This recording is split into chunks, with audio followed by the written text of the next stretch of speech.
উপসর্গ ও অনুসর্গ নিয়ে বিগত সালের সব প্রশ্নই একসাথে। শব্দ বা ধাতুর পূর্বে যেসব শব্দাংশ যুক্ত হয়ে নতুন শব্দ গঠন করে ওই সব শব্দাংশকে কি বলে? উপসর্গ বলে। উপসর্গ কোথায় বসে? শব্দের পূর্বে।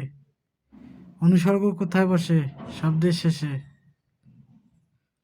বাংলা ভাষায় উপসর্গ কত প্রকার? 3 প্রকার। উপসর্গের কাজ কি? নতুন শব্দ গঠন করা। কদাকার শব্দটি কোন উপসর্গ যোগে গঠিত? দেশি উপসর্গ। অবেলা কোন উপসর্গ যোগে গঠিত শব্দ? খাঁটি বাংলা। আসামির পক্ষে উকিলকে এখানে পক্ষে কি অর্থে ব্যবহৃত হয়েছে? সহায় অর্থে। অবলম্বনের উপসর্গটি কি অর্থে ব্যবহৃত হয়েছে? নিম্নে।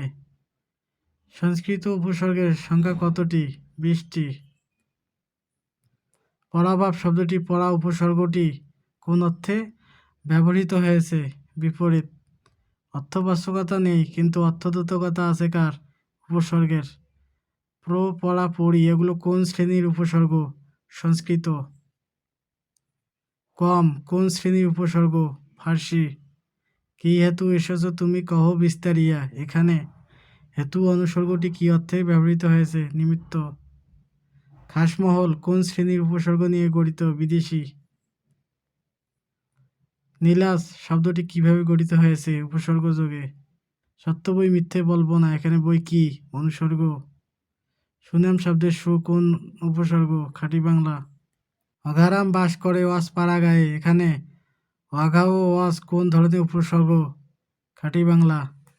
পরাজয় শব্দটি পরা কি উপসর্গ?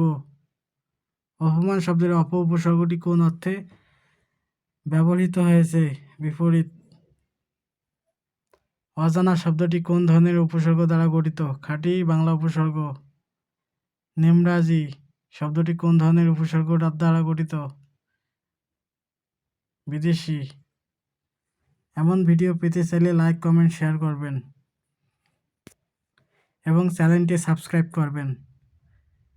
উচ্চারণগত ভুল ত্রুটি মার্জনীয়। ধন্যবাদ সবাইকে।